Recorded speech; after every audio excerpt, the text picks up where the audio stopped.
Hi hello welcome back to my channel Hanvitha's collection. ఈరోజు ఈ వీడియోలో నేను మట్టి గాజుల మీద ఎలా సిల్క్ థ్రెడ్ ర్యాప్ చేసుకోవాలి అనేది చూపిస్తాను. ఫస్ట్ ఒక 3 మట్టి గాజులు తీసుకొని మనము B7000 గమ్ అప్లై చేసి స్టిక్ చేసుకోవాలండి. తర్వాత 50 స్ట్రాండ్స్ సిల్క్ థ్రెడ్ తీసుకోవాలి. నేను థ్రెడ్ అనేది ఎగ్జామ్ ప్యాడ్కి చుట్టుకుంటానండి. ఇలా చేసామంటే మనకు థ్రెడ్ అనేది ఎక్కువగా వేస్ట్ కాదు. మీరు ఇలా వీడియో లాస్ట్లో చూడండి. కొంచెమే థ్రెడ్ మిగులుతుంది. మనకు వేస్టేజ్ అనేది చాలా తగ్గుతుందండి. నేను తీసుకున్న 50 స్ట్రాండ్స్ అనేది సరిపోతుంది ఒక బ్యాంగిల్కి. ఇలాగే 2 బ్యాంగిల్స్కి వ్రాప్ చేసుకోవాలి. నేను ఎలా వ్రాప్ చేస్తున్నాను అనేది వీడియోలో అబ్జర్వ్ చేయండి.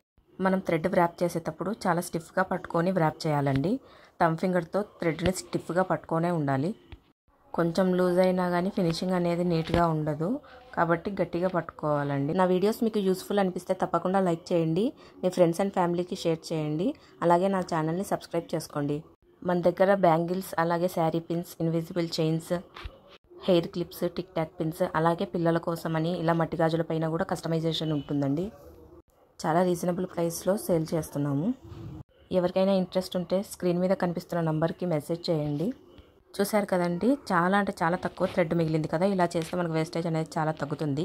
చూడండి ఫినిషింగ్ ఎలా ఉందో. గ్లాస్ బ్యాంగిల్స్ పైన వ్రాప్ చేసామా అనిపిస్తుందండి ఇలా చూస్తుంటే. బ్యాంగిల్ మీద డిజైన్ నెక్స్ట్ వీడియోలో చూద్దాం. Until then don't forget to like, share and subscribe.